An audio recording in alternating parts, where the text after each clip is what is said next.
April is Jazz Appreciation Month, and the JJA is honoring jazz heroes, the activists, advocates, altruists, aiders, and abettors of jazz in 27 localities across America, including U.S. cities, the San Diego-Tijuana borderland, and Guelph, Canada. For more information on jazz heroes and the upcoming annual JJA Jazz Award winners, visit our website at jjajazzawards.org.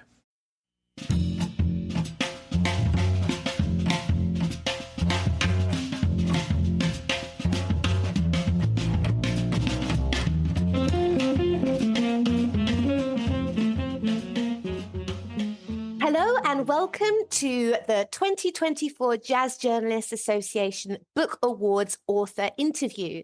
My name is Fiona Ross and I'm here with Walter van der Leur, author of Jazz and Death, Reception, Rituals and Representations, who is among 6 nominees in the category, which is History, Criticism and Culture, that is going to be voted on by members of the Jazz Journalists Association soon. Walter, welcome. It's so very lovely to have you. Thank you. I loved your book. This is quite a short podcast, so I can't go into huge detail as much as I would love to, but I would obviously encourage all of our listeners to go and read the book. But perhaps we could just start off with an obvious one. What was the journey to bring you to decide to write this book? Yes, well, my way of thinking about jazz has gradually shifted from the who performed what and where to how do we forge meaning and why is this music so tremendously important to so many people, but in so very different ways. So that's what we call reception studies or reception history, where we're looking at, okay, how do people receive the music and how does that help them to interact with it? We like to think that we're all drawn to the music because of what we hear, but it turns out there is a lot more at play than just the sound. In what we call new jazz studies, we're trying to kind of look at these different perspectives and try to see how these processes work. So Jazz and Death, which sounds like a pretty ominous and morbid perspective, but as a reader of my book, you know there's actually quite some fun to be had around the topic. It's maybe an unexpected way to look at how we think about this music, but if you give it some thought, then you see all kinds of connections to that perspective. The obvious being, and that's the introductory chapter of my book, the New Orleans Jazz Funeral, which some people think may actually be one of the oldest forms of jazz performance and one of the initiators of this music. Coming from there, I've looked at various ways that death or thinking about death or fantasies about death or ideologies about death or mythologies play into our understanding of this music. And you're so right. It's not morbid at all. as much as the title, kind of Jazz and Death, you would perhaps think that. But there was so much fascinating information in here. And what I particularly loved is the way you kind of looked at the traditions, the legacy, but then also brought it into today's time. And you've got 7 different chapters. I won't read them all due to time, but you mentioned the New Orleans Jazz Funeral. You also look at the US and European jazz scene. And obviously you've got a chapter about Chet Baker. And I have to say I'm inspired to go and have a look at, well, this may sound morbid, I don't mean it that way, because you talk about the discussion they had about having that memorial and how that if they should represent where he died and is that a good thing or a bad thing. So how did you decide on those key 7 areas? Because they're so diverse. That sort of happened. The thing is with this project, I pretty much wrote a proposal without knowing where it would take me. And so the research really brought me into all kinds of unexpected and unforeseen areas. And as I always say, chapters became footnotes and footnotes became chapters. But that's also part of how I like to work. I knew that Chet Baker was an important figure in my research because he tragically died in Amsterdam, pretty much across from where I work. That's And near where you work. Wow. Okay. yes, and I knew there was a fascinating story around that. And also I noticed that productions that zoom in on the final hours of Chet Baker keep coming up. Even as I was writing that chapter, new films, documentaries, theater things, recordings, people keep referencing to that. So that in itself is fascinating. As his biographer says, he made music for 40 years and fell out of the window once. But why are we so fascinated by that? Is that what's going on there? And then there's also, and this is sort of a frustration with local musicians. He died in Amsterdam, and he was often in Amsterdam, and also he played with a lot of local performers. And they have a feeling that since he left the US, he's become invisible to American observers, so to speak. But he had a really fantastic career in Europe, and he was highly valued by his fellow musicians. They all acknowledged that he was heavily addicted, and so he was a problematic figure to work with, and there were all kinds of disappointments and sad interactions, and at the same time the playing all compensated that. So they were all accepting the fact that, okay, that's Chet, he's problematic, he's difficult, he's a character, but once we get him to play, once we get him to record, once we get him to tour with us, it completely makes up musically for all the quirks that come with this terrible disease, which is what a heroin addiction is. And I have to say, not just that chapter, because you also talk about, well, in many chapters, but memorial statues, which goes to a wider story as well, not just jazz, but it really does make you think about, is there a correct way to commemorate someone, whether that's a statue, and how much consideration do you give to their music versus their personal life or kind of their issues? And of course, there are a lot of jazz figures that are arguably controversial, but it really does open the door to that conversation about, well, is it right to have a statue of this musician in this place? And also what I particularly enjoyed was you going into the detail about the behind the scenes. So how did this statue come to be placed in that place? Did you spend, I'm presuming you spent an awful lot of time researching this book. How long did it kind of take you? I think I signed the contract in 2014, 2015, something like that. And so, but there were all kinds of things that distracted me. So probably the pure writing and researching time was a couple of years, but you also need the time to chew on things. So I always say, as a Dutchman, the best ideas come on your bike or in the shower. Well, non-Dutch people will understand the shower bit, but the bike is a the shower bit I don't get. The bikes I know. Right. Looking at these statues, the first thing, of course, is that it signals to me that, okay, jazz has now come to a point where it's such a respectable and acknowledged art form that we are going to behave around it like we do with other art forms. And if Beethoven and Mahler have statues, then Duke Ellington and Chet Baker and Miles Davis need statues too. And that in itself is fascinating, because that's all forms of validation of saying, hey, here is an important person. We need to acknowledge that he lived here or was born here, and that is all totally true and valid. Of course, then the next question comes: who are we going to commemorate?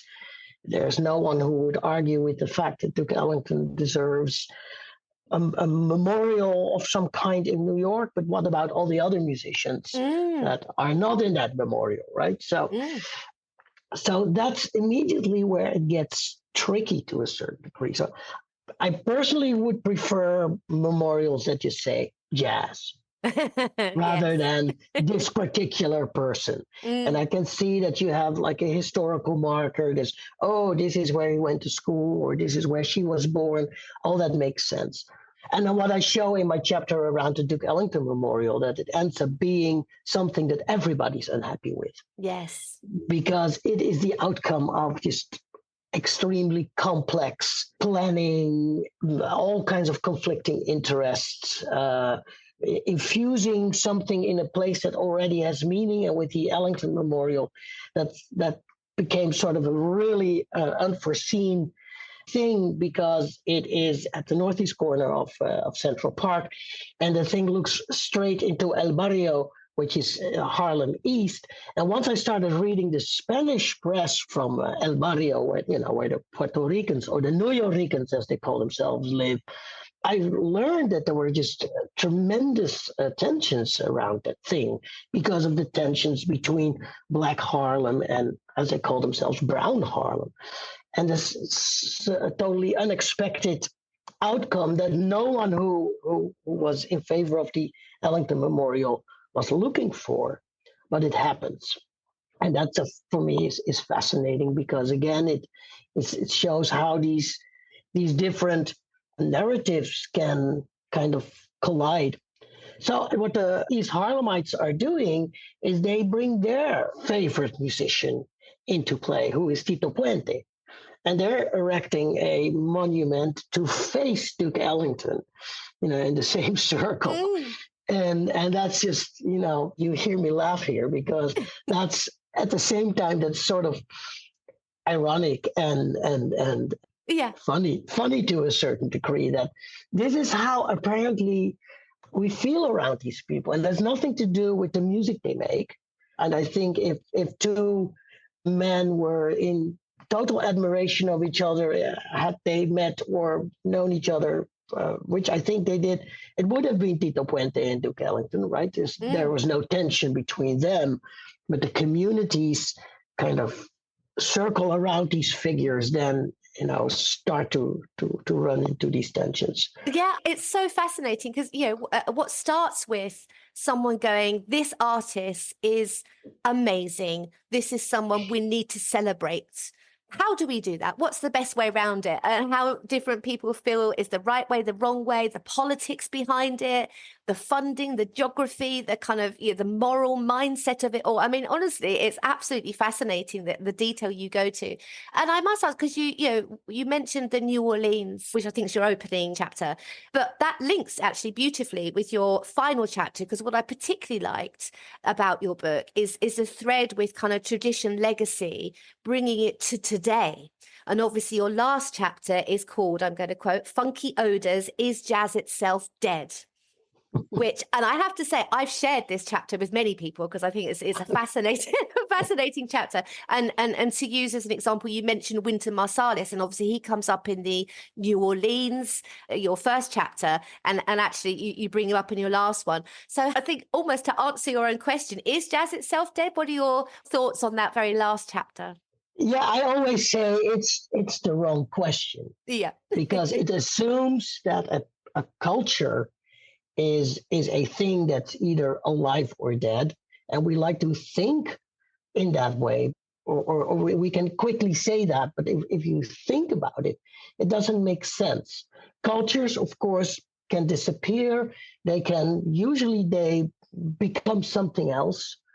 So is French court music dead? Well, yeah, of course. We don't have a French court where the music happens anymore. Although the people who are, reviving that music will maintain it's very much alive. So apart from the more kind of academic answer, it's the wrong question. Of course it's not that. We're having a conversation about it. Absolutely. And what I try to say in my chapter is that the people who maintain that jazz is dead, or it's actually very alive, and any sort of gradation in between, are basically exponents of a particular position. And it's about cultural politics. If I say your music is dead, I basically say that what you do is no longer valid in my eyes, because it's not bebop, or it's not hard bop, or it is fusion, and now it's become pop or rock, and that's not jazz anymore. And it always invites people to say then, what jazz is. which is, as we all know, the most difficult question, even though a lot of us have very strong feelings that I know what jazz is and I know what jazz is not. I give a 3-hour class on what is jazz, and then I send them out with the words that, okay, sorry. So we talked for 3 hours and we still don't know. I bet. Well, in fact, that question, and you mentioned this in your chapter, was it first asked, was it in early 30s? I think you referenced 20s. 20s. Was it? Okay, where someone said, is jazz dead? In the 20s. Right, but it was already loaded because that someone really wanted jazz to be dead. Yeah. Because it wasn't amoral music, or girls dance and do all kinds of lewd things. So there was a hopeful, is jazz dead? And it was really a hopeful question. Yes. But it's always a question. So what I try to do in my book around all these issues is what we call to unpack, okay, what is actually being said here? What is the meaning of that question? And how are the answers formulated? Because the people who ask the questions always have the answer to. So these are what we call loaded questions. They're full of ideas and meanings, and that's interesting to see.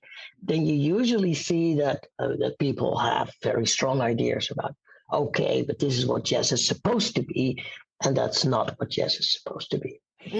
That makes it fascinating for me because they are again on the reception side. So they're not analyzing, oh, but he plays a wrong note or something like that. No, they're saying, no, this is not properly doing what jazz is supposed to do, because jazz is, and then they hopefully put their cards on the table. Usually they don't, so you have to eke that out. But usually it says, okay, I think jazz is Black American music. Okay, well, maybe that has become hip hop, so then jazz is dead. Something like that. This is how these arguments work. No, honestly, it's a fascinating chapter, and I think it beautifully kind of, that beginning and end, as I say, your opening chapter, which is looking at the New Orleans funeral, and then the end one is jazz itself dead. Is kind of it puts it together so beautifully. I'm afraid that we're out of time now. It's been really wonderful to talk to you, and I do hope all of our listeners will go and have a look at your book and read it and kind of support you and spread the word. You've been listening to Walter van der Leur, author of Jazz and Death, Reception, Rituals and Representations, who is a nominee for Book of the Year that is to be voted on by members of the Jazz Journalist Association. The winners will be posted later this spring at www.jjaJazzAwards.org, and you can hear lots of other interviews with nominated authors on other episodes of The Buzz. And I'm Fiona Ross. Thank you for listening.